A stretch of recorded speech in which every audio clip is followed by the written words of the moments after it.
Hi guys. Хоб болох хий болонгийнхаа 100 шинхэн дугаар тавтай морил.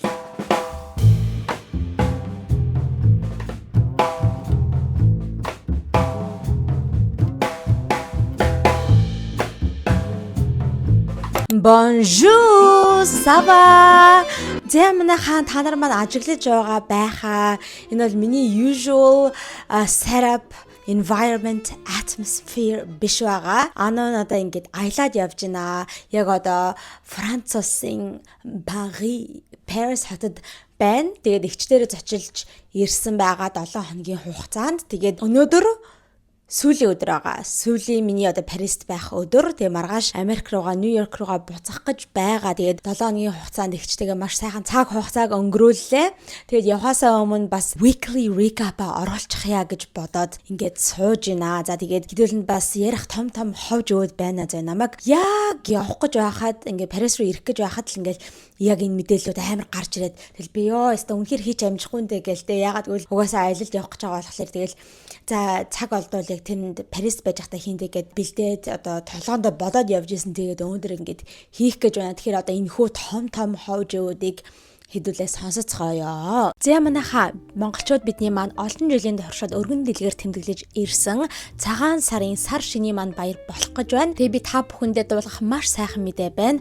Та бүхний маань цагаан сарын бэлтгэл ажилд маш их нэмэр болох ийм сайхан мэдээг өвөртлөөд аваад ирлээ. За манай монголчуудын өргөнөөр хэрэгэлдэг үндэсний брэндүүд маань нэгдэж байгаад үндэсний үйлдвэрлэл бидний өв соёл урайнд ор сар шинийн баярын багцуудыг гаргаж байгаа юм байна. За тэгээд ямар брэндүүд, компаниуд нэгдсэн байгаа вэ гэхээр Талах чихэр компани, Mach Impkes компани, Millhouse компани, за тэгээд Өв соёл компани, түүнээс гадна Сардаг брэнд гэх мэтчлийн иймэрхүү компаниуд нэгдсэн байна. За тэгээд эдгээр сар шинийн багцууд нь нийт монголчуудад зориулсан монголчуудынхаа сар шинийн бэлтгэлийн ажлыг хөнгөвчлөх зорилгоор ингэж гаргасан байгаа.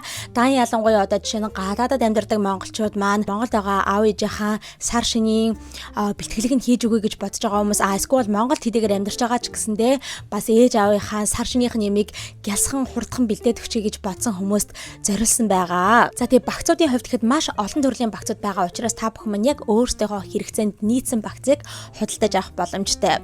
Одоо жишээ нь хэм бол өвчүүдэ багц гэж би, буузанда багц, за цагаан сарын багц, за түүнээс гадна залуу гэр бүлүүдэд зориулсан залуу гэр бүлийн багц хэмээх ийм олон төрлийн багцуудын сонголттой. За захиалгыг яаж өгөх вэ гэхээр яг энэхүү доор гарч байгаа хоёр утсууд руу холбогдоод захиалгаа өгөөд үнэгүй хөргүүлээд авах боломжтой.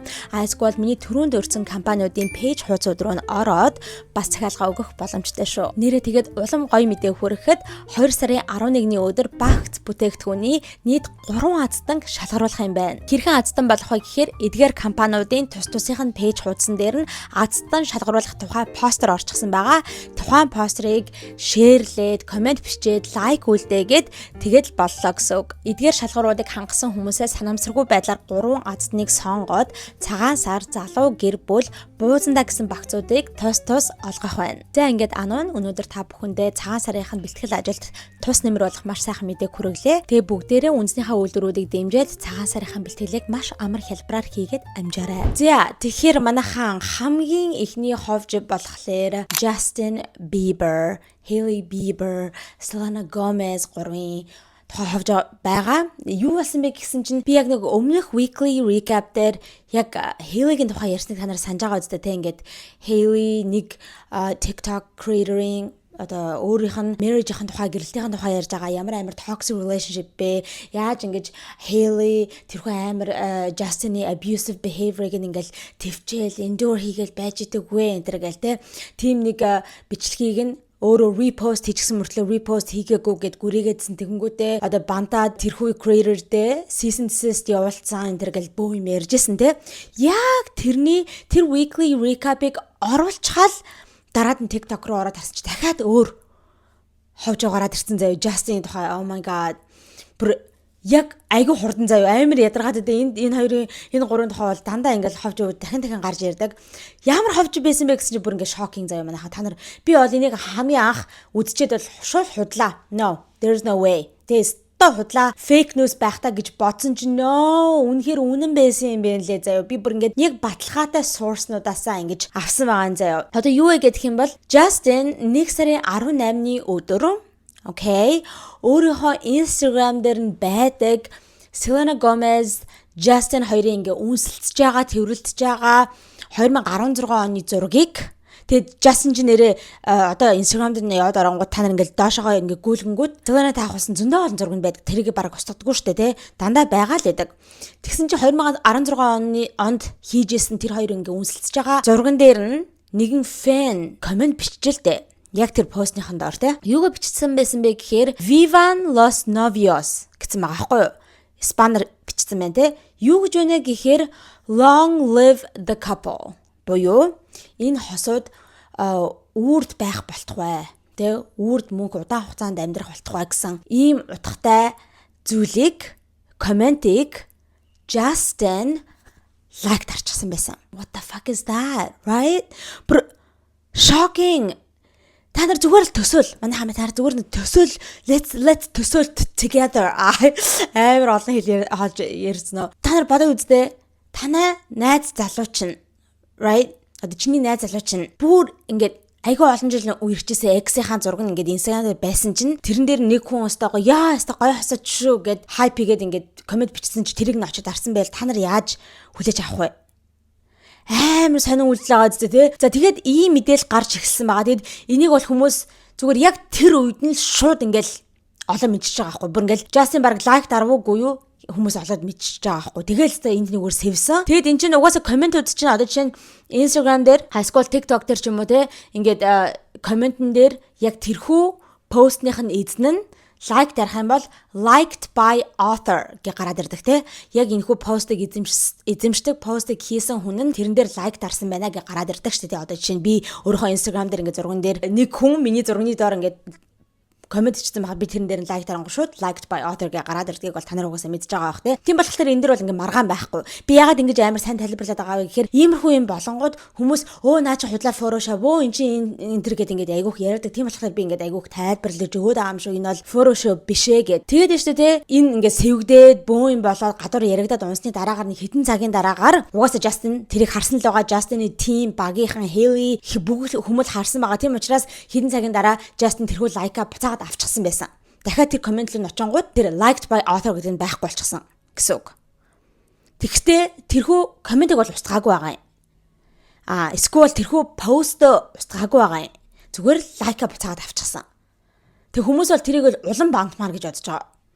Тэгээ энэ дээр юу гэж байгаа гэж хүмүүс одоо иймэрхүү надтай адилхан тэр pop culture ингээл ийм ховж үүдийг ингээд хүргээ явж байдаг одоо TikTok дээр байдаг хүмүүс ч юм уу YouTube дээр байдаг одоо энэ гадны Америк хүмүүс чинь ингэж ярьж байгаа байхгүй. За энэ бол те Bieber-хэн гарч ирэл Hailey Bieber ч юм уу Justin Bieber ч юм уу гарч ирэл удахгүй те Instagram-ing glitch байсан юм манайхан те миний Instagram яагаад ч юм ингээд өөрөө лайк дарсан ч гэдэг юм уу те эсвэл миний Instagram-аар миний нэг надад ажилдаг байсан манай багт ажилдаг байсан нэг туслах маань ажлаасаа халагдчихад дургу хүрээд ингээд те ингээд янз бүр юм үүсгэх драма үүсгэх миний аккаунтаар ороод ингээд тарчихсан байлээ ч гэдэг юм уу те би эсвэл хакер дуулчлаа гэж ярина ийм одоо янз бүрийн excuse-нуудыг өгнө гэд. Яагаад гэх юм бол эднэр дандаа тэгээд байдаг чинь ялангуяа Justin Bieber. Hailey гэсэндээ ганц хоёр удаа тэгжсэн та нар бас сүүлийн хэдэн жилээр мэдж байгаа те. Янз бүрийн юм сонсон юм одоо Instagram дээр ялангуяа те иймэрхүү сонсон юмнууд хийснийхаа дараагаар би байгаагүй маа. Хакерт болсон. Би байгаагүй маа манай нэг туслах тэгсэн байсан гэд те. Одоо чинь нодлон билүү Justin Hailey unfollow хийсэн штэ. Та нар санаж байна уу? Hailey ингээд unfollow хийгээд Instagram дээр тэгснээр гарч ирэнгүүтээ айгуу сайн аа.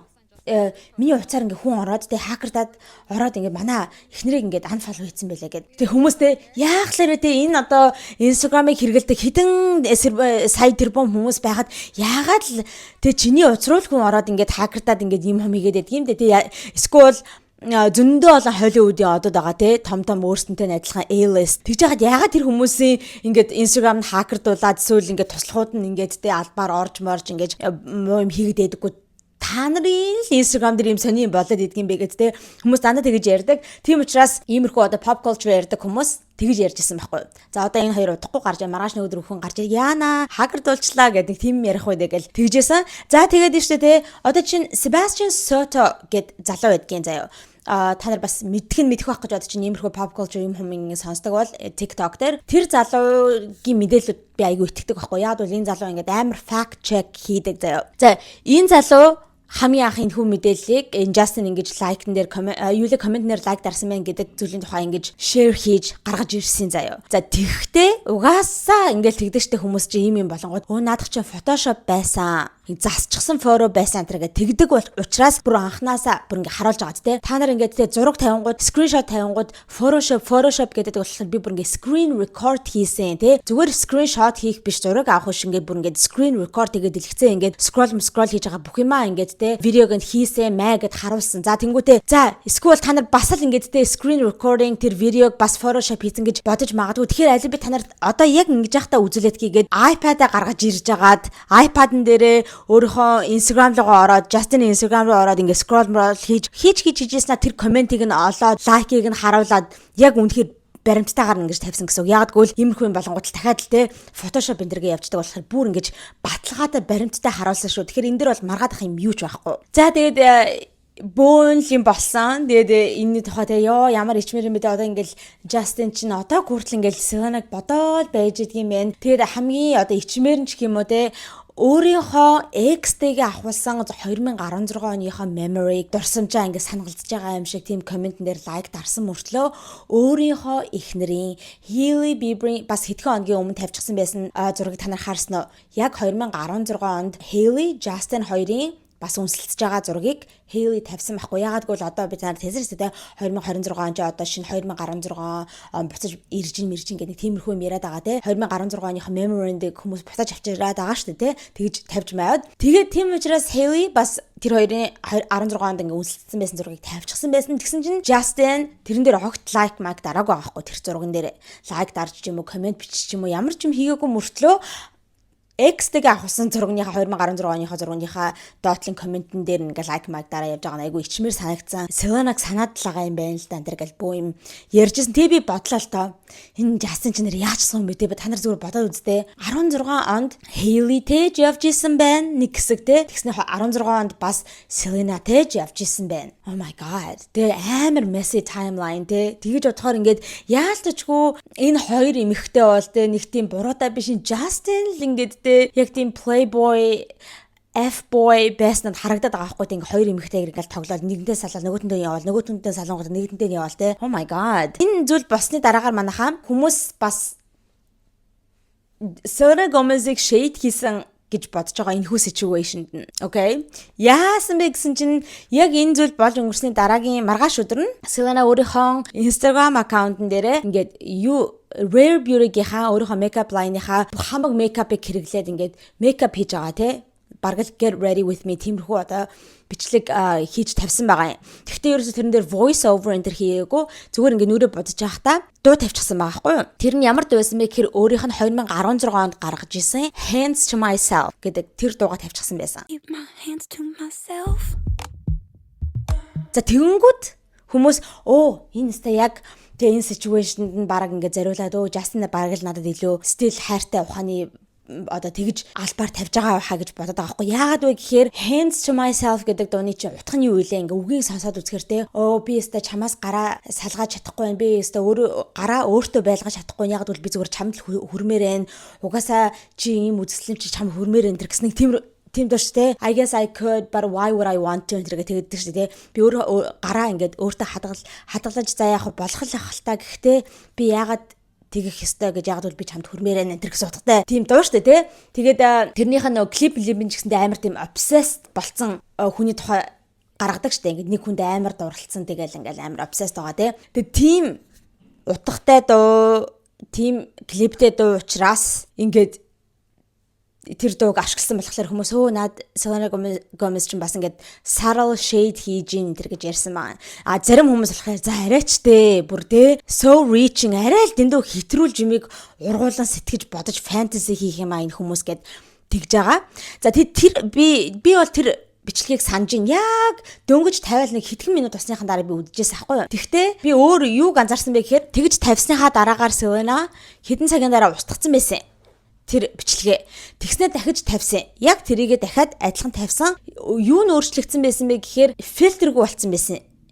Одоо эхнийхээ юун дээрээ видеон дээрээ нэг тийм фильтр эффект ашигласан байгаа аахгүй жоохон өөр өнгөтэй болсон байсан. Тэгсэн чинь дахиж эргүүлж өөр шинжилж тавиад тэр үедээ болохоор ямар ч фильтргүй эффектгүй тавиад тэг ингэ бичсэн байсан. Эхнийхээ постыг устгах шаардлагатай боллоо. Ягаад гэвэл санамсаргүй тэр нэг постэнд нь юу орсон байлээ, фильтр үлээ, эффект үлээ орсон байлээ. Тийм болохоор ингээд яг нүрээ бодож байгаагаа харуулангууд арай өөр өнгөөр харагдана шүү дээ. Яг нэг authentic нүур бодолд нь гарч ирэхгүй учраас айгуу тийм хурамч юм санагдаад би ингээд бутаж устгаад дахиад ингээд эффектгүйгээр тавилаа гэд нэг дахиад репост хийсэн байсан. Тэгсэн ч гэсэндээ hands to myself гэдэг дуугаа ашигласан л байсан. Тэгээд зарим хүмүүс бол энийг бол яг л хандаж хэлж гин те Justin Hailey хоёрт хандаад байна. Тэрхүү ситүэйшнд нь хандаад байна гэж хүмүүс харж гин. Зарим нь бол that's crazy, that's so reaching гэж бас ярьж гин. Тэгээд энэ тал дээр та нар маань бас юу гэж бодож гин, аль нь бэ гэж бодож гин. Тэгээд ер нь Justin-ы те тэрхүү комментнэр лайк дарсан тухай бас юу гэж бодож гин тэрийгэ бичээрэй. Харин Hailey маань болохоор энэ асуудал дээр ерөөсөө тэгэж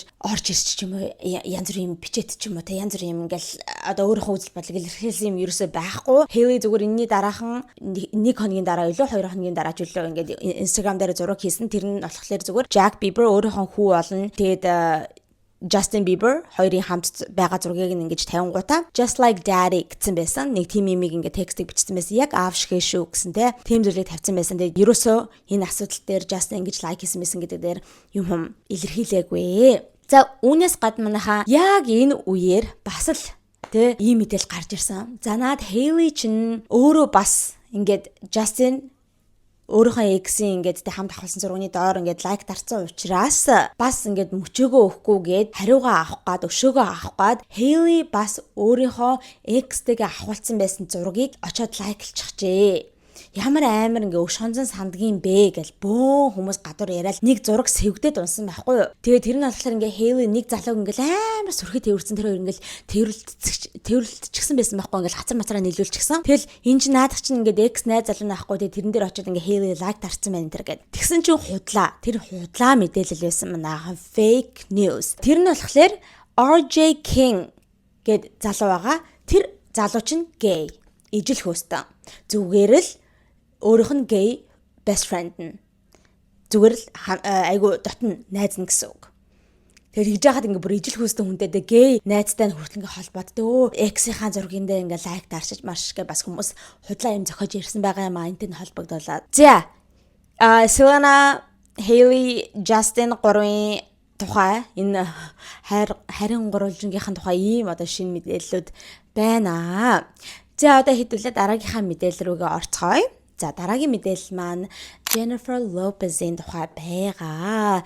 За тэгээд та нар маань санаж байгаа бол би саяхан Golden Globes-ийн тухай бичлэг хийсэн байгаа шүү дээ. Тэгээ тэрэн дээр бас ярьжсэн Golden Globes дээр ингээл glam bot гэж юм байдаг. Тэгээ за зөвхөн Golden Globes дээр ч гэдэг ах юм байхгүй. Иймэрхүү том award show-нууд дээр нэг залуу хурж ирээ нэг glam bot-ыг дандаа зохион байгуулж явуулж яадаг. Тэр залуу хурж ирэл glam bot-тойгоо улаавсны ёслол дээр ингээ зогсож байгаад одод хурж ирээд ингээ зураг мөргө авахлаад л те. Зураг авахлах ш нэг тийм жижигхэн бичлэг болдог шүү дээ. Тэгээ тэр нэг glam bot машин гэдэг нэг тийм төхөөрөмж байдаг.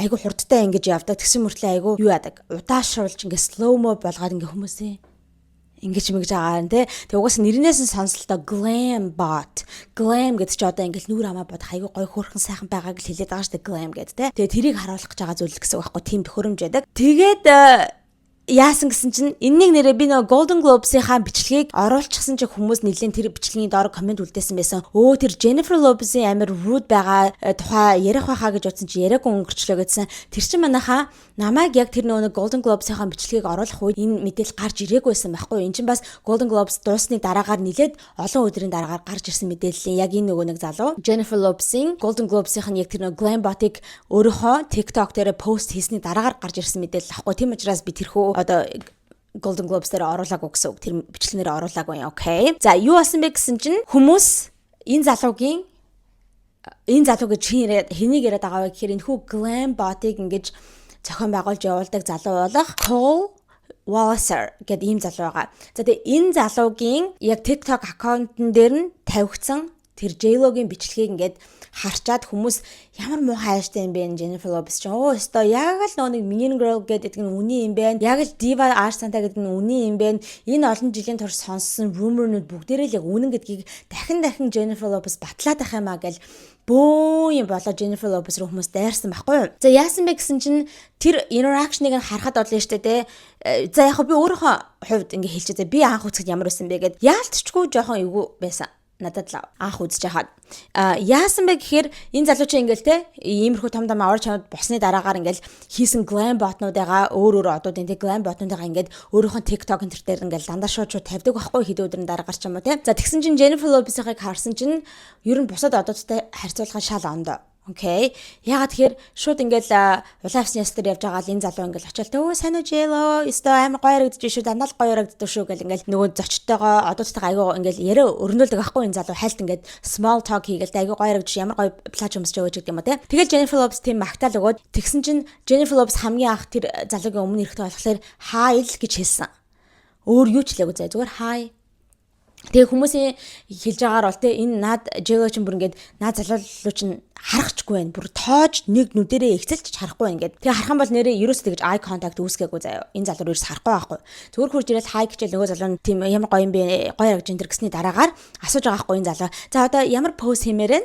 Тэ ямар шохон үйлдэл хиймээрэн хөдөлгөөн хиймээрэн гэж асуусан. Do you have anything in mind гэдгсэн чинь J-Lo тийм би ингээд ийм хөдөлгөөн хий гэж бодож ингүүл ямар вэ тэгвэл ямар вэ гэж ямар нэг яриа өрнүүлээгүй энэ залуу зүгээр do you have anything in mind гэсэн чи зүгээр л өөрийнхөө юу ямар хөдөлгөөн хийхийг хүсэж байгаагаа ингээ харуулдаг заяа ингээ эргээд тэг ямар ч үг мөг хэлээгүй тэгсэн чинь тэр залуу окей болж байгаа гоё энэ алуу явъя гээл нөгөө нэг өөр камераныхаа хүнд ингээ заавар зөвлгөө өгөлтэй тэрийг high caliber ч юу гэлээ high caliber ч гэлээ нэг тим юм хэлээл тэгэл нөгөө камер ингээ зургийг нь авч байгаа байхгүй юу хөдөлгөөнийг нь тэр glam bot-ыг нь хийж байгаа юм. За тэгсэн чинь энэ залуу яг дуусныханараа oh that was great looking great энэ гэл тэгсэн чинь тэгэл энэ залуу thank you гэл тэгсэн чинь J-Lo энэ залуу руу хараад за баярлалаа ч гэх юм уу баяртай ч гэх юм уу те юу ч хэлээгүй тэгэл яваад гисэн. That's it. Тэгэд хүмүүс ингээд энэ нэг 2 минутын бичлэг байгаа юм те тэрийг харчаад энэ 2 минутын хугацаанд J-Lo энэ залууд хайл гэж хамгийн анхудаага хэллээ. Тэгтээ хүртэл ингээд нүдрэнд нэгцэлж хараагүй. Тэгээд өөр ямар ч үг хэлсэнгүй. Амар бүдүүлэг байна гэлцтэй бөө юм болсон. Hi my dear. Lovely to see you again. You look amazing. Yeah, right in the star right there. Do we have an idea of a move? We're just going to give a little look or a pose, a little turn. Perfect, great. Camera's gonna end right here. We're in a high push wrap. High push is fine, high push is fine. So end right here, it's gonna start at the top. 3, 2, 1, action, you go. Give us 1 second. All right, ready, and 3, 2, 1, action. Yeah, slayed it as usual. Thank you so much. Thanks guys. Real quick, just a fashion photo. Тэгээд ингээ хүмүүс өөр одуудтай харьцуулж байгаа. Тэгээ энэ залуу чинь энэ glam bot-ыг хийгээд баг 2019 20 оноос эхэлж амар хийдэг болсон. 19 он байх гэж бодож байна. Хамгийн анхных нь эсвэл 18 19 он ч юм уу те. Тэгэд энэ залуу чинь зөндөө л хавар чонод дээр очдог, зөндөө л одуудтай ингээ харьцдаг те. Тэгэл тэр бүгдийг ингээ харьцуулаад ингээ хүмүүс харахад одууд бол тэг хуржээл оо сайн уу hi it's so great to see you гэл айгуу гоё small talk одоо өрнүүлээд л жижигхэн сажигхан яриа өрнүүлээд баярлалаа энэ дээр оо thank you ингүүл ямар тэгвэл ямар уу гэл ингээл тэр залуутай ингээ яриа өрнүүлдэг. Ер нь бол зүгээр нормал хүмүүс ч гэсэн яриа өрнүүлнэ шүү дээ, тий. Тэгэнгүүт J-Lo болохоор ерөөс ярдаггүй байхгүй юу. Тэгээд Lisa-тай харьцуулж байгаа юм. Lisa энэ glam bot-ыг чинь бас нэлээ одоо 2 3 удаа хийж байгаа. Тэгээд Lisa-тай ингээл харьцуулгаа. Lisa энэ Golden Globes дээр ч гэсэн хийсэн. Тэгсэн чинь Lisa ингээл oh my god it's so nice to see you again гэлтэй айгу bubbly айгу ийм халуун талаан тийм одоо vibe-тай. Тэгэл энэ залуутай айгуу гоё харьцаал. Оо ингүүл ямар тэгвэл ямар гэл ингээ энийг л thank you so much гэл явахтаа ингээл те тэгж явж байгаа. Hi my dear. Happy New Year. Happy New Year. So good seeing you. The #1 glam bot of no pressure to be the #1 glam bot of 2025. But I mean, it was amazing. Yeah, no pressure. We don't have to try to supersede it. Just do something kind of fun and natural. How can we move? Do you want to do like a little turn or just give me some arm movement or like yeah, even starting just going on a little twist and move the arms because like the dress is super cool. Let's stay in a high push wrap. So camera's gonna end right up here. It'll start up there in the corner. Okay. Yeah, and then you're gonna turn which way do you think? Which way do you think is better? Which way do you want to end up on? Like, yeah. So then turn this way. Look, Okay, you left okay. over your shoulder. Yeah, perfect. Just like that. Lovely. All right, we ready? Oh no. Yeah, I have a movie shoot. Oh wow. Okay. Good reason to not be there. Awesome. Okay, great. Gorgeous, of course. Okay, thank you Awesome. so Thanks, much. Lisa. Thank you. So good seeing you. Have fun tonight. Take care.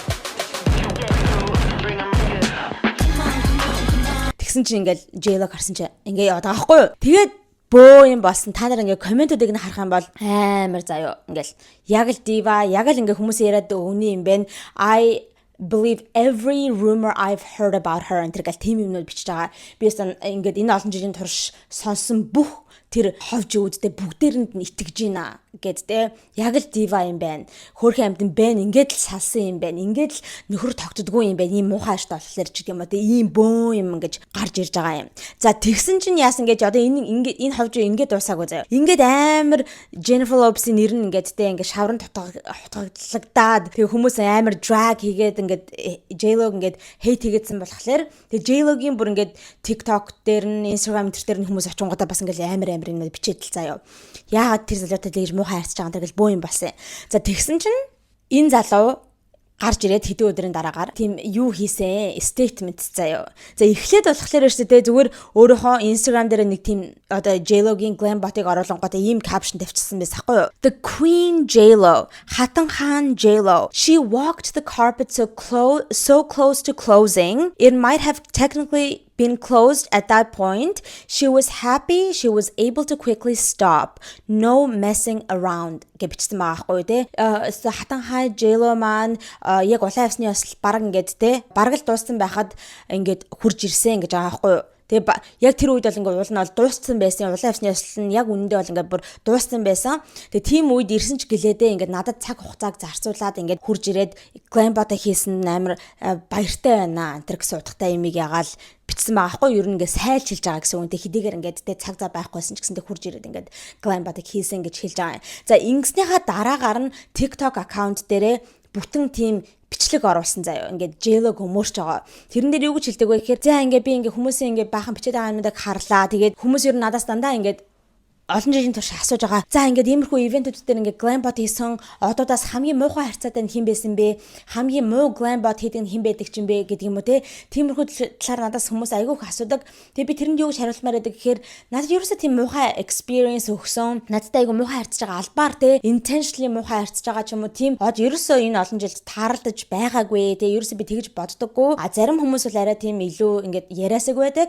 Зарим хүмүүс нэг яриад байдаггүй. Гэхдээ би тэрийг бол ерөөсөө тэгж personally хүлээж аваад байдаггүй. Тэг ингэж надтай муухай харьцаж чинь дорж үзэж чинь гэдэг юм тэгж хүлээж аваад байдаггүй. Ягаад тэгэхээр та нар бодоод үзлээ энэ хүү ивентүүд дээр энэ одод ирж байгаа гэж чинь энэ одод чи ажиллаа хийж байгаа юм. Энэ чи бүгдээрээ өөрсдийнх нь ажил нь. Тэгэд зарим хүмүүс одоо та нар бодолтой энгийн хүмүүс ч гэсэндээ заримдаа ажилдаа очихлаарэ нэг яриасаг байгаад байдаггүй. Зарим ажилчид болохоор тэ амар би бинтэйгээ coworker энтрүүдтэйгээ яриад байдаг. Тэг хүн болгон адилгүй байдаг учраас ингэж энийг бол хүн дээр хүлээгээд аваад авах шаардлага байхгүй. Тэгэд J-Lo-гийн хувьд бол яг тэр нэг caption дээр бичсэн юм хэлж байгаа байхгүй. Улаан авсны ясл ингээ баг дуусгаад ингээ хаалга хаагдаад улаан авсны ясл ингээ дууссан баг нөө аваа шоу эхлэх гэж хахад ингээ тэр үед ингээ arrive хийсэн. Тэгээд одоо цаг зав ингээд баг орох шаардлагатай байсан ч гэсэн надад цаг заваа гаргаад ингээд тэ glam bot хийсэн. Тэгээд тэрэн дээр бол би ерөөсөө тэгэж натан муу харьцлаантай гэж бодоагүй. Тэгээд ер нь энэ хүү улаан авсны ёслолууд дээр чинь бүр амар chaotic байдаг. Тэгээд та нар ямар байдаг гэдгийг мэдэхгүй байна. Энэ тэндээс папарацци зураг авч тэнд зогс энд зогс гэл ингээл баахан хүмүүс туслахууд нь ч юм уу тэр ивентийг зохион байгуулж байгаа хүмүүс нь одоо нэг нэгээр нь жагсаагаад одоо тэнд зогс одоо одоо тийшээ хар ийшээ хар гэд наад одоо ч яг үндэ амар хэцүү байдаг юм а. Тэгэхээр ингээ битгий та нар яг мэдэхгүй ээжиж ингээ хитгэн минутын interactionыг харчгаад ингээд энэ хүмүүс хаашин энтергээд агаарэ гэд ер нь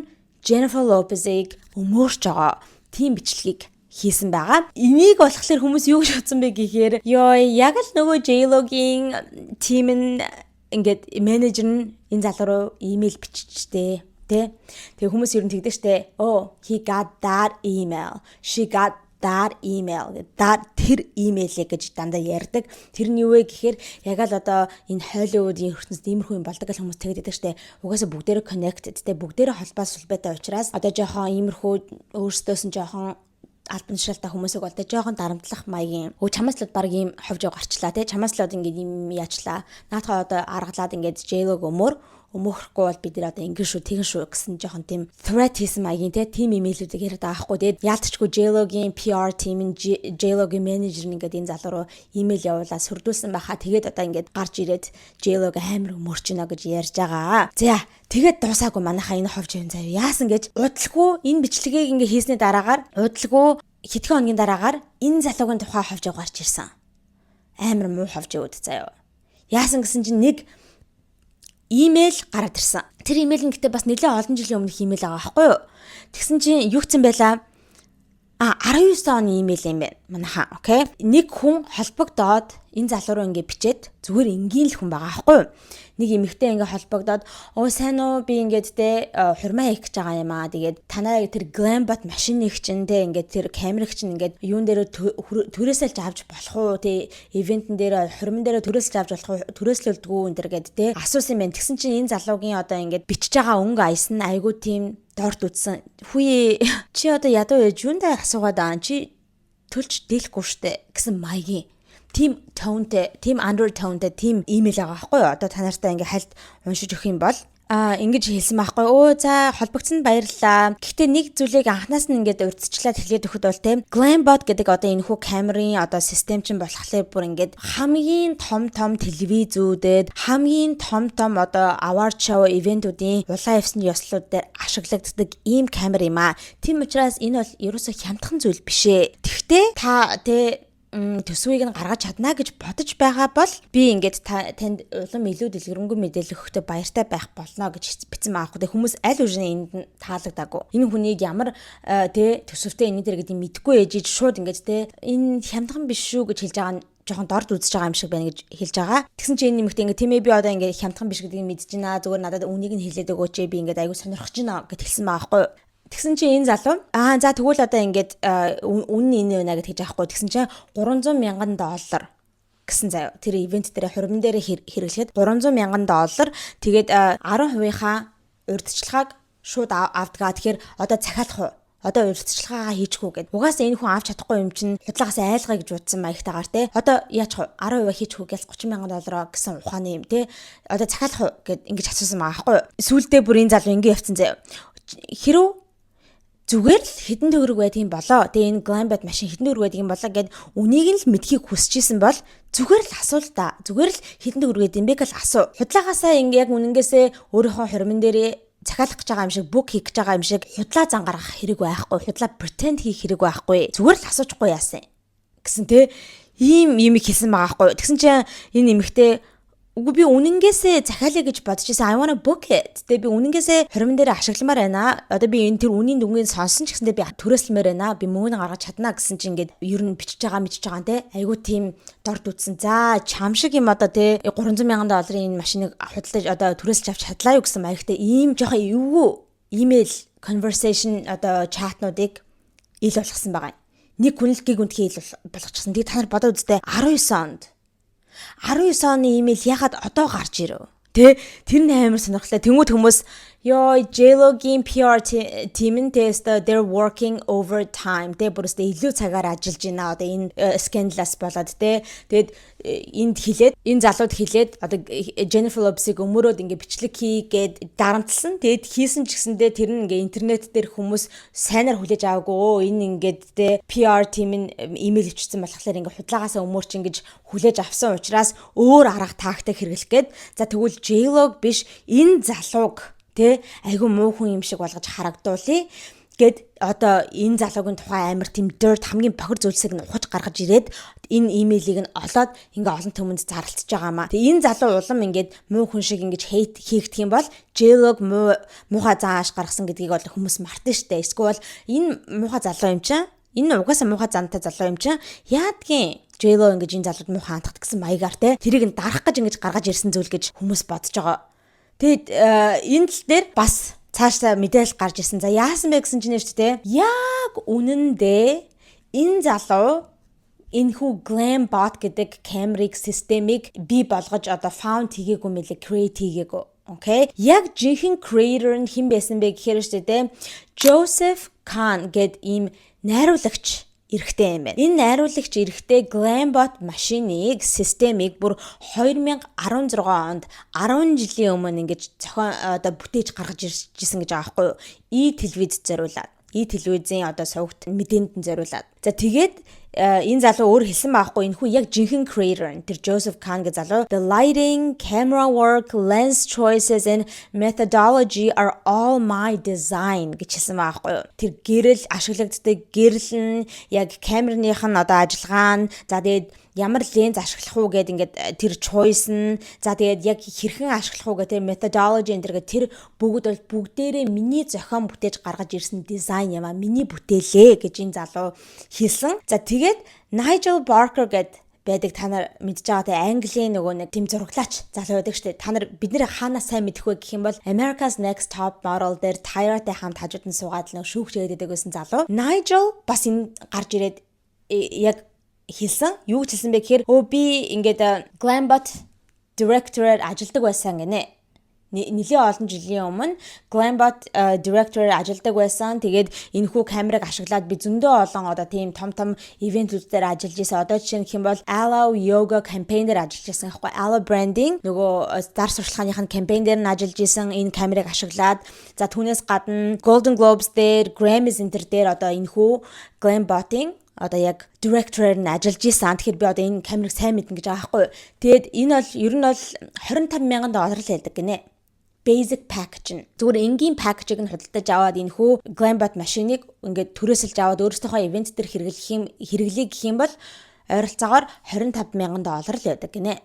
Тэгсэн чинь энэ залуу болохоор $300,000 гэж тэр хүнд хэлсэн штэ. Тэр имэйлээр асуусан хүнд. Тэнгүүд ингээд худлаа ярьж гин гэсэн утгатаагаар л ингээд илчилж гаргаж ирж байгаа байхгүй тий. Бүр амар үнэтэй болгож та $300,000 энэ гэдэг. Тэгээ хүмүүс ер нь research хийгээд сайн харсан чинь Glambot-ийн өөрсдийнх нь вебсайт байдаг юм байна. Тэр вебсайтн дээр нь official website наахгүй. Тэр вебсайт руу нь яваад оронгууд түрээсэлж авах гэдэг тийм хэсэг байгаа байхгүй. Та нар өөрсдийнхөө хурмын дээр ч юм уу янз бүрийн ивент дээр түрээсэлж авч болно гэд. Тэгээд тэр нь болохоор энэ Nigel энтрийг хэлснээр те зүгээр нэг цаг нь гээл энтер гэхэд $3,000 л байдаг юм байна. Яг өөрийнхөө ивент дээр. Гэтэ яг энэ нөгөө нэг улаан ёсны ясал дээр ашиглагддаг Golden Globes, Grammys дээр ашиглагддаг яг тэр том камер нь биш л байгаа л та тий. Арай жоохон жижигэн ч юм уу тий. Гэхдээ л бас боломжийн үндэ $3,000 ингээд түрээсэлж авч болох юм байна. Тэгсэн чинь энэ залуу тэр эмэгтэй дэлгэхтэй болохоор $300,000 гэж арай худлаа хэтрүүлж хийсэн. Байгаа гэдэг нь ингэж баригдсан юм аа. За тэгээ ийм юм болж Jennifer Lopez энэ залуу хоёрын хооронд Glambot-ing Glambot-ыг ингэж хийж явуулдаг хүн залуу хоёрын хооронд. За тэгээд нэрээ Glambot гэд ярьсных энэ залуу бас нэлээд олон сарын өмнө бас нэг бичлэг хийгээд хүмүүс надаас хамгийн сайн Glambot хийсэн хүн хэн бэ гэж айгууг асуудаг. Миний хамгийн дуртай нь бол Lisa гэж хэлсэн. Lisa-г айгуу тийм гоё. Amy дээр хийсэн тэрхүү Glambot нь хамгийн өөрийнх нь дуртай айгуу гоё хийсэн гэж нэрийг хэлж илээ. Тэгээ тэр ч гэсэндээ айгуу гоё байсан. Нэг амар гоё яган плач юмсан байсан шүү дээ. Нэх гоё.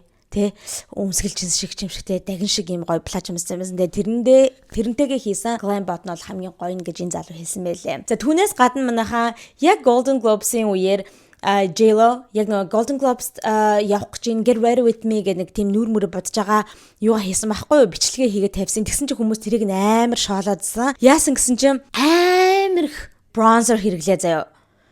Арай хитрхи их bronzer хэрэглээд баг ингээд духан бараг энэ хүртлээ те тэр чигтээ тухаараа ингээд bronzer хэрэгэлсэн. Бүр арай л амар гэдэг. Тэрийг нь хүмүүс ингээд шоолоод TikTok-оор дөрөв recreate хийгээд J-Lo-гийн makeup-ыг туршиж үзсгэнгүүтээ баг ингээд бүтэн ингээд тухайн ингээд бормороор бодцсон те.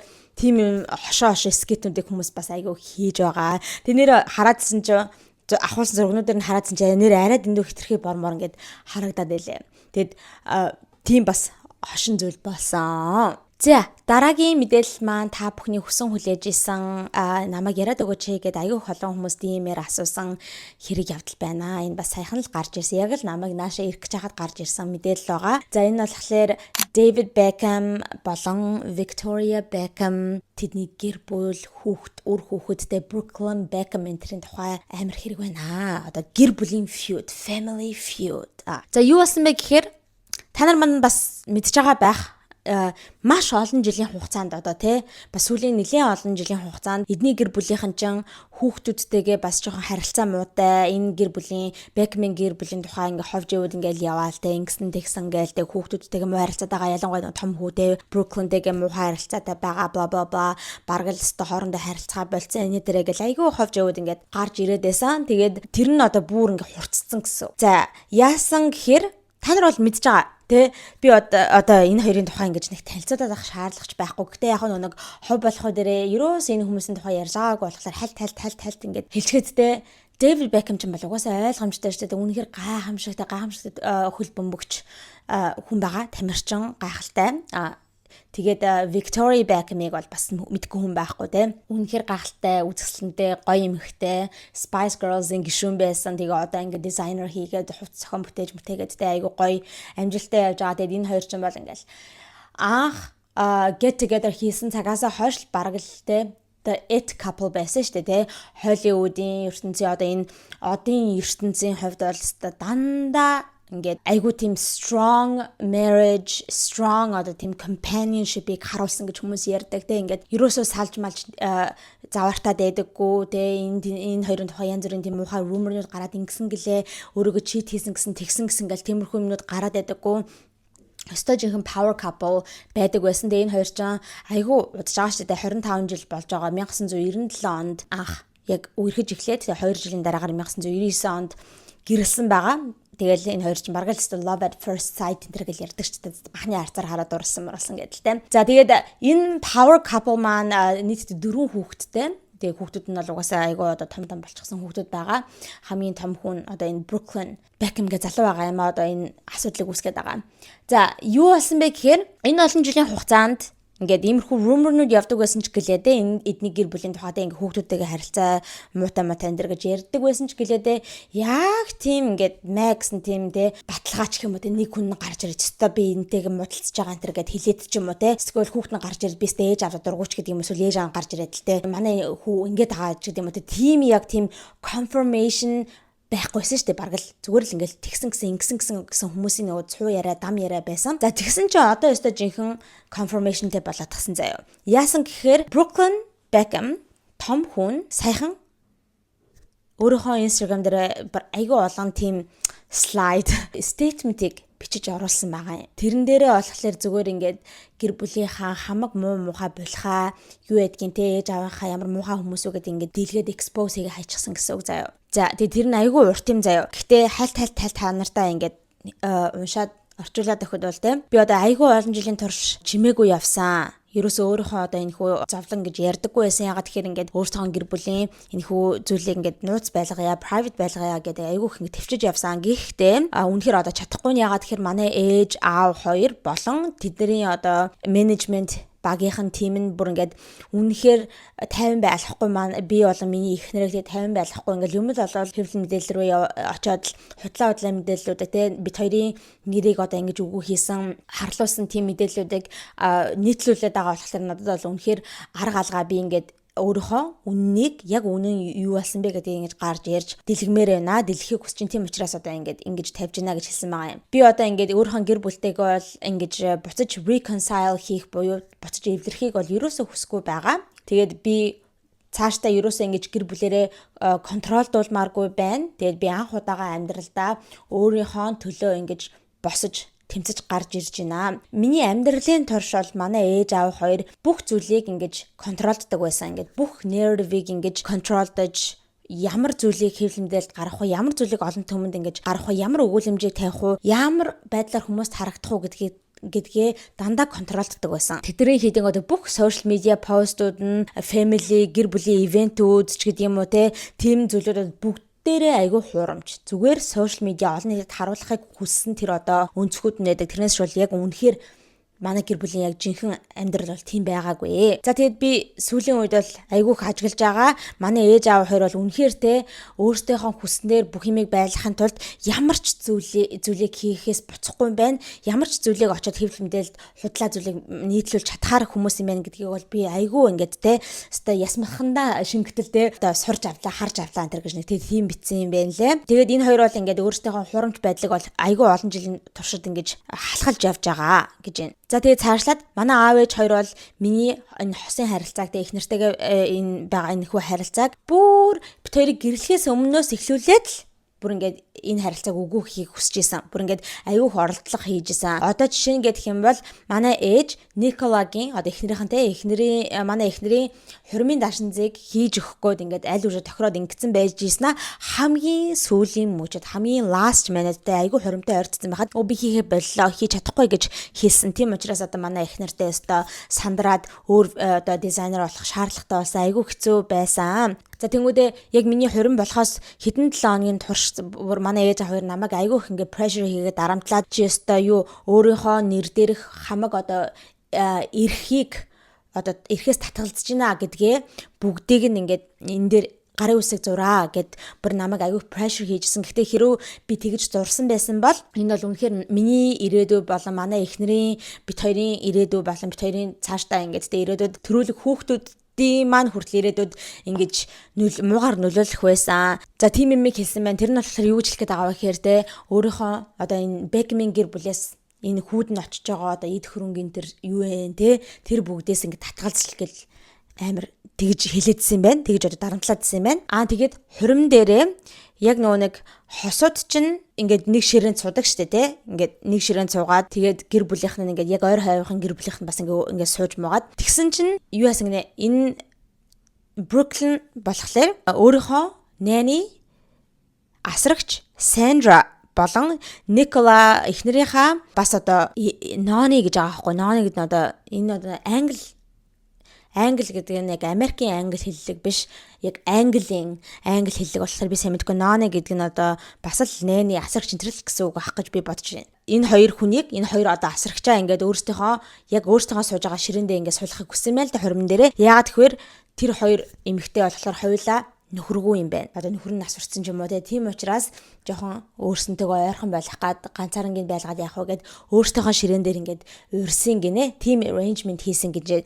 Тэгсэн чинь тэрийг нь олж мэдчихээд хурим болохоос өмнө одоо Victoria Beckham уурлаад өөрийг нь бүр ингээд evil гэж дуудчихсан гэж байгаа байхгүй юу? Одоо тэ амар стацион хогийн тест муухай санаатай хүн энэ гэж өөрийг нь дуудсан гинэ. За тэгээ түүнээс гадна яг хурим болохынх нь өмнөх оройн бүр ингээд хэлээлтэй ууста над хүүхэн чиндээ Никола бол яг цусан төрөл биш штэ. Чиний цусан төрөл биш штэ. Яста бараг л хамаагүй хүн гэж ингэж хэлжсэн гинэ. Тэгээ хамгийн амар shocking news нь юу байсан бэ гэхээр энэ дээр байсан. Яг хормынхаа өдөр яг нэг reception дээр гэрэлсэн хосуудын first dance гэдэг штэ. Яг гэрэлчгээд хамтдаа бүжиглж байгаа хамгийн анхны бүжиг. Тэр чинь бол амар тийм important зүйл байдаг штэ. Тэгсэн чинь ингэж хэлж байгаа байхгүй. Би бит хоёр хурмынхаа анхныхаа бүжгийг бүжгэлж чадаагүй. Яагаад вэ гэхээр дуучин Mark Anthony тэрэн дээр тэр үед дуулж исэн гинэ перформ хийж исэн. За тэгснээ тайзан дээр ингээд Brooklyn-ыг дуудаж гаргаж ирээл тэгснээ дараад нь нэг Brooklyn-ыг дуудаж гаргаж ирэнгүүт нь Brooklyn ингэж бодсон. За одоо ингээд те бит хоёрын анхны бүжиг болох чинь ингээд угаасаа тэрэнд ингээд хурмынхаа төлөвлөгөөнд нь орцсон байсан гинэ. За одоо ингээд яг анхныхаа бүжиглэн ингээд. Тэгэл Brooklyn эхнэрийгээ тайзан дээр гарч ирэхийг хүлээж исэн чинь Mark Anthony Victoria-г дуудчихсан гинэ. Ээжийг нь. Тэгснэ за одоо та хоёр бүжиглгээд ингээд бүжиглүүлээд унсан гэж байгаа байхгүй. Тэгээд ээж нь бүр ингээд зүгээрч бүжиглэхгүй амар inappropriately буюу ээж хүү хоёрын хийгээд ахар бүжиг биш айгуу тийм ингээд баргалцтай те хүний өмнө очиад ингээд grind хийн энэ гэдэг чтэй бүр ингээд тийм sexy маягаар ингээд бүжиглээд амар ёс зүйгүй байсан надад үнэхээр амар uncomfortable санагдсан. Тэгээд бит хоёрын анхны бүжгийн одоо тэр chance opportunity боломжийг ингээд аваад үгүй хийсэн гэж тийм зүйлийг ярьсан байгаа. Тэгээд энэ бол бүр хамгийн шокинг байсан. Энэ бол ингээд бүр хаасаагүй интернетээр тархсан байгаа. Тэгээд одоо хүмүүс бүр юу хийж байгаа тийм инэдмийн parody skit-нуудыг хийгээд те Victoria хүүгийнхэн бүжгэн дээр яаж бүжгэлсэн бэ гэж худлаа юм хошин тийм parody бичлэгүүдийг хүмүүс бас айгүй хийж байгаа. За тэгээд ер нь л бол манай эхнэр битэрийн тийм харилцааг үгүй хийх гээд амар хичээдэг байсан. Бүр ингээд family тийм гэр бүлийн ивент энэ төр болгон дээр л бараг Brooklyn-ийн хуучин найз охтуудыг нь албаар ингээ ураад аваад ирдэг мэрдэг те бит хоёрт ингээ асуудал үүсгэх гээд албаар тэгдэг байсан. Тэгээ ер нь бол энэ олон жилийн хугацаанд бол би өстэй айгүй их ингэж зовсон те. Тэгээ одоо би гэрээсээ яваад ингээд ээж автагаа харьцаа байснаас хойш бол айгүй гоё байгаа. Тэ ямар ч нөө depress маань арилсан, anxiety маань арилсан, айгүй сэтгцийн хувьд бол тэ 50 амгалаа айгүй гоё байгаа. Тэгээ би бол энэ гэр бүлийнхэнтэйгээ бол дахиж хизээч reconcile хийж эвлэрч хамт байхаг хүсэхгүй байна гэдгийг хэлсэн байгаа. За ийм бицэн, ийм юмыг тавьсан байгаа. Тэгээл өстө интернетээр бөө юм болсон. За ер нь хараад ахад бол интернетийн ихэнх хувь Brooklyn-ийн талд орж байна. За угаасаа л Victoria David team маягтай харагдчихсан. Би бол хүүгийнх нь хэлж байгаа бүх юмд нь итгэж гин гэж ярьж байгаа хүмүүс байна. За зарим хэсэг нь гэтээ арай жоохон бага хэсэг юм шиг харагдаж байгаа байхгүй юу? Зарим хэсэг нь болохоор үгүй энэ хүн одоо nepo baby байж ээж аавынхаа босгосон те амьдралыг худлагаасаа ингээд те ээж аавын амьдралаас шимж сорчхоод одоо ингээд том болсныхаа дараагаар ингээд ийм байлаар зан гаргаж ийн. Бараг юу гэдүүлээ ишиг эврээ урахаар ихийг мөргөн гэдэг тим юм хийж ингээд суудахтай те тим юмыг ярьж байгаа. Тэгээд Никола гэдэг энэ ихнэр нь бас айгүй тийм баян айлаас гаралтай юм л тэр бомбтны айлаас гаралтай юм байна лээ.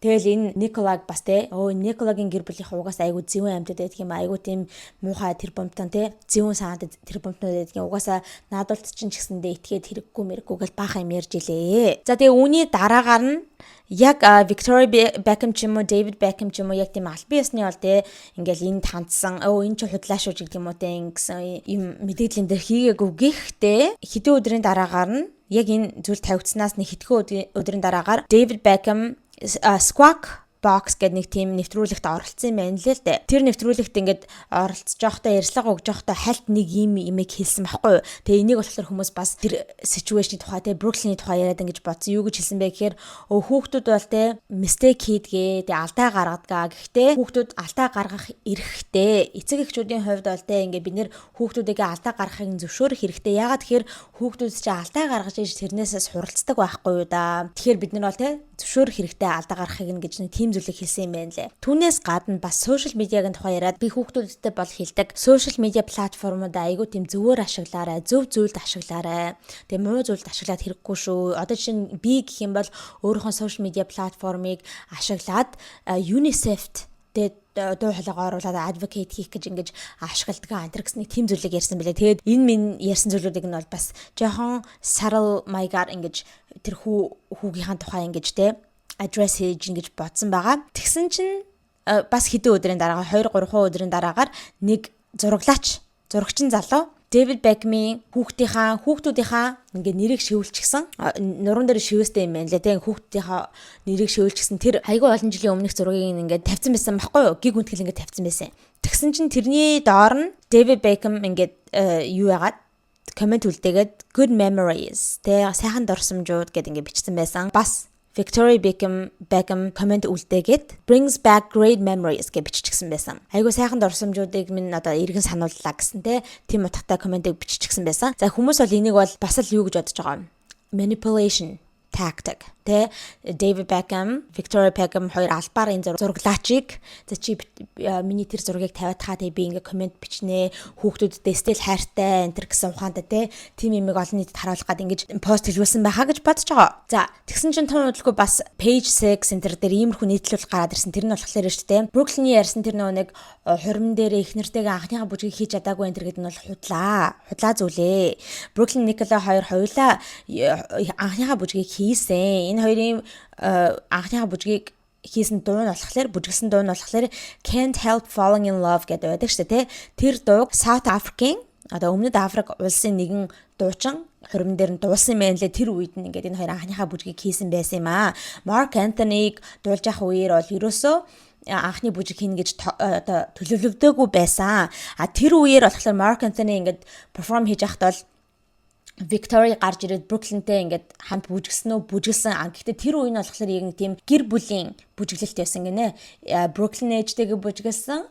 Хин Nicola болохоор аавтайгаа бүжгэлсэн. Гэр бүлийн бүжиглэлт байсан гэж ингэж хэлсэн. За тэгсэн чинь хүмүүс л заастаа худлаа ярьж энэ Victoria Beckham, David Beckham хоёр худлагаасаа энэ тэ Мирия интернет ингээ мөнгө төлөөд хэвлэл мэдээлэлд мөнгө төлөөд ийм бичүүлж ингэж бодсон байгаа.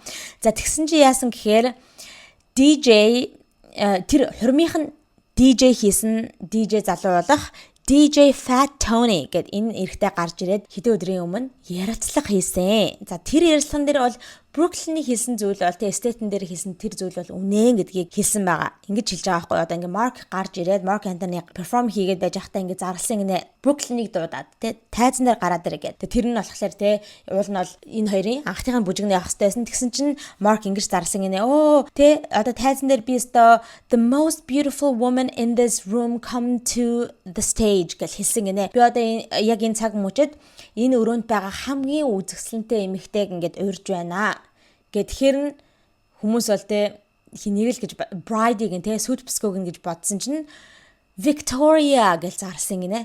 Victoria Beckham. Тэгсэн чинь Victoria Beckham гэж тайзан дээр гарч ирээд тэгэнгүүт нөгөө энэ хоёрын яг анхны бүжгээ хийх мөчн байсан болохоор Victoria гараад явчихсан болохоор ингээ хин Nicola бүр ингээ сонирм байдлаар ороод ингээ шууд уйлаад гараа яваад өгсөн гэж аахгүй танхимаас гараа яваад өгсөн. Тэгээ Brooklyn тэнд айгу сонирм байдалд орцсон ингээ тайзан дээр зогсчихсэн чинь Mark за одоо алуу ээжтэйг бүжгэл гэж шууд дуулаад хэлсэн гэж аахгүй. Тэгснээ бүр ингээ Mark бүр зааж зөвлөгөө өгөөд алуу хин Brooklyn чи ээжийнхаа ингээд ташаанаас барьмаар гэдтэй ингээд hipster нь гараа тавьмаа гэд ингээд тэгээдсэн ингээд хэлж байгаа аахгүй. Тэгээ энэ DJ хэлж байгаа юм л да. Латин хүмүүс шүү дээ. Латин хүмүүс чинь тэгдэг шүү дээ гэд. Mark Anthony ч угаасаа Latin American singer тийм учраас ингээд латин хүмүүс чинь гэр бүл байсан ч хамаагүй ээж хүү байсан ч хамаагүй тэгэл ингээл ийм маягаар ингээ бүжгэлдэг штэ тий.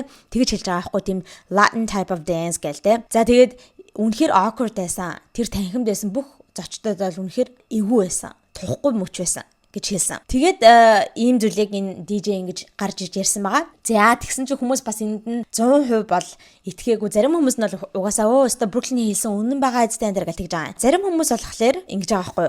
Үгүй ээ. Наад DJ чинь хинээс цалин авсан бэ гэхээр яг тэр хормынхаа үед нөгөө нэг Nicola-гийн гэр бүл буюу Peltz family-гээс Peltz-ийн гэр бүлээс цалин авсан штэ хөслөгдсөн. Тийм учраас одоо иймэрхүү баян хүмүүсийн ч юм уу од хүмүүсийн ингээд хурим дээр ивентүүд дээр ингэж ажиллаж байгаа бүх зөөгчнөрч байдаг юм уу, сервер хүмүүс ч байдаг юм уу, DJ ч байдаг юм уу те бүх хүмүүс ер нь NDA гэдэг юм ингээд гар үсэг зурж байдаг шүү дээ те non disclosure agreement гэх тэр нь болохоор энэ зүйл дээр болсон юуны ч тухай гадуур ярьж болохгүй гэдтэй тийм гэрээнд гар үсэг зурчдаг. Тэнгүүд наадах чинь Peltz family-тэй NDA зурчихсан учраас Peltz family-гийн чи энэ зүйлийг л яар гэсэн зүйлийг ингэж гарч ирж ярьж байгаа юм а. Тэгэхээр бид нар бас энэ залууд бас бүрэн итгэж болохгүй гэдэг байгаа байхгүй. Тэг ядаргаатай те Beckham-ийнхэнд итгэх юм уу? Peltz-ийнхэнд итгэх юм айгүй хэцүү байгаа зү. Тэг ер нь жоохон хуагтчихсан байгаа гэсэн үг. Тэг энэ зүйлийг одоо бүр дороотлох зүйл нь юу болсон бэ гэхээр энэ яг тухай нэг Instagram дээр пост гарсан байсан хгүй юу? Одоо ингэ Brooklyn ийм зүйлийг ингэж тавилаа одоо ил болголоо энэ гэдэг. Яг тэр постныхан доор Nicola-гийн одоо ex sister-in-law гэх юм уу те өмнөх найз залуугийнх нь эгч нь комент бичсэн байгаа юм заяа. За тэр нь хэн бэ гэхээр Alana Hadid. Bella Hadid, Gigi Hadid-ийн эгч заяа. Тэгэд Bella Hadid, Gigi Hadid чинь нэг эрэгтэй дүүтэн штэ те. Anwar Hadid лөө. Anwar Hadid-тэй үргэлжсэн юм лээ. Хин Nicola. Тэгсэн чи одоо Anwar Hadid-ийн эгч нь Alana Hadid ийм комент бичсэн байгаа байхгүй. Ending an 8-paragraph rant about his family's dirty laundry with all we want is privacy is all I needed to know гэсэн байгаа байхгүй. Тэр нь юу гэж юм гэхээр баахан ийм те бүр 8 параграф ийм уртын баахан ийм нөгөө хин Brooklyn-ийн гэр бүлийг муулсан юм бичингүүтээ хамгийн эцэст нь болохоор бид нар бол зүгээр л те өөрсдийнхөө амьдралыг хувьтай байлгамаар байна, private байлгамаар байна гэж төгсөж байгаа нь бол үнэн тэнэг байна те. Өстой гэсэн утгатай юм бичсэн байгаа байхгүй юу? Тэрэн дээр нь тэр комментэн дээр нь Anwar Hadid буюу одоо Nicola-гийн ex найз залуу гэсэн үг шүү дээ. Reply хийгээд коммент биччихсэн байсан. Юу гэж хэлсэн бэ гэхээр right and that girl doesn't want privacy. She's been trying to be famous for a decade гэсэн байгаа байхгүй юу? Өстой яг үнэн хэллээ. Тэгээ наад охин ч бол хизээж privacy хүсдэг хүн бишээ те. Им нууц амьдралаар хувийн амьдралаар амьдрахыг хүсдэггүй. Наад охин ч бүр те олонд нэр хүндтэй болох гээд famous болох гээд сүүлийн 10 жилийн турш хичээсэн хүн штэ гэж байгаа байхгүй юу? Айгүй амар тэгээ хэлсэн байгаа. Тэгээд энээс болоод хүмүүс бас Nicola ч өөрөө асуудалтай хүүхэн юм биш үү гэж ярьж эхэлсэн хүмүүс байгаа. Зарим тал нь болохоор за угаасаа л тэгээд те хүний ex бол нөгөө ex-ийг нэг сайнаар яриад байхгүй штэ ойлгомжтой. Тэгэл ингээл ex-ийнх нь үгэнд нэтгэх хэрэггүй гэж ярьж байгаа хүмүүс бас байна. За тэгсэн чинь яасан гэхээр манайхаа яг энэ драманаас болоод Victoria Beckham-ийн соло гаргаж исэн дуун заяа. Spice Girls тагаа хамтдаа биш соло дуулах Not Such an Innocent Girl буюу нэг тийм гин буруугүй цайлган гинэн охин бас биш шүү гэдэг нэртэй те тэр дуун гиг үнтгэн UK Английн одоо хөгжмийн чартуудад номер 1-т гараад ирсэн. Амар хүмүүс стрим хийж сонсоод. Тэгээд бүр 25 жилийн өмнө гаргаж ирсэн дуу гэж байгаа байхгүй юу? 25 жилийн өмнө гаргаж ирсэн дуу гиг үнтгэн номер 1 болоод тагсан. Тэгээд баг Victoria Beckham дэнхүү одоо драма харин ч ашиг болсон юм шиг байгаа юм. Үүний дараагаар бас нэгэн ховж угаарсан нь юу вэ гэхээр хүмүүс хүүе та нар санаж гинөө Nicola, Brooklyn, Selena Gomez гурав амар найзууд байсан штэ. Тэгснэ гиг үнтгэн өнгөрсөн жилээс эхлүүлээд найзлахаа болцсон. Selena ингээд шууд найзынхаа одоо хүрээлээс хасчихсан. Наадах чинь Nicola асуудал байдаг байхгүй юу гэд яриад унсан заяа. Тэгсэн чинь нэрэ тийм юм байла манайхаа. Энэ гурван амар дотн тэрвэрлдэж мөрөлдөл хамтдаа бараг тэрвэрлдэж унтаж мундаж байгаа амар дотн найзууд байсан тиймэрхүү зөндөө зургнууд нэг юм лээ. Тэрөөс сонсоод тахна айгуу ойр дотн байсан гинэ. Найзад. Тэгсэн чинь энэ гурав болохоор яг нэг Selena Benny Blanco-тэй танилцахаас өмнө амар тийм татна байсан гинэ. Тэгээд Benny Blanco-тэй танилцчаад сүмөө тавиад өнгөрсөн жил байжсэн чинь яг тэр үеэс хойш найзлах болсон гэж аахгүй. Яасан гэсэн чинь Nicola бүр ингээд Selena-тай байх болгонд амар тийм diva attitude-тэй байдаг гинэ. Diva шиг аашилдаг. Тэгээд хиний Selena Gomez-ийн зохион байгуулсан ивентүүд дээр тиймэрхүү gathering-үүд дээр хурж ирчээд айгуу тийм сайхан сэтгэлээр ингэж очдог бол биш тэ худлаа ингээд папарацци өмнө фотографер хүмүүсийн зурглаач нарын өмнө ингээд зурганд өртөх гэж ирдэг. Тэгээд бүр яг албаар зурглаач нарын хажууд мажууд ингээд суудаг жахгүй хамгийн ойрхон ахугдах те байдлаас тэгээ хамгийн одоо өнцгөө таруулж маруулж яг тэгж суудаг гэнэ зурглаач нарын хажууд. Харин тэгээ нөө зурглаач нар нь уул нь бол тэр чинь ивент нь Selena Gomez зориулсан ивент болохоор өөрөг нэг тоохгүй ингээл Selena-гийн зургийг ч юм уу эсвэл арай тэнд ирсэн том модуудын зураг мургийг ингээд аваад нь штэ. Тэнгүүд ууралцдаг байсан гинэ. Nicola уур хүрээд тэр ураа Selena-д гаргадаг байсан. Selena-тай айгу муухай харьцаад ундаг байсан гэнэ. Уул нь бол Selena-гийн буруу биш шүү дээ. Тэр зурглаач нар хиний зураг авахыг бол зурглаач нар л өөрснөө мэднэ үстэй тий. Тэгээд тэрнээс л ингээд Selena-д муухай ааш гаргаад идэг болсон. Тэрийг нь одоо ингээд Selena айгу олон удаа ажигласан учраас тэгээд найзынхаа хүрээнээс хассан. Ингээд найзынхаа холбоог бүр үгүй хийгээд таслсан гэж ярьдаг юм байна лээ. Тэгээ энэ ховж бас гарч ирсэн. Тэнгүүд наад Nicola ч өөрөө асуудалтай юм байна шүү дээ тий.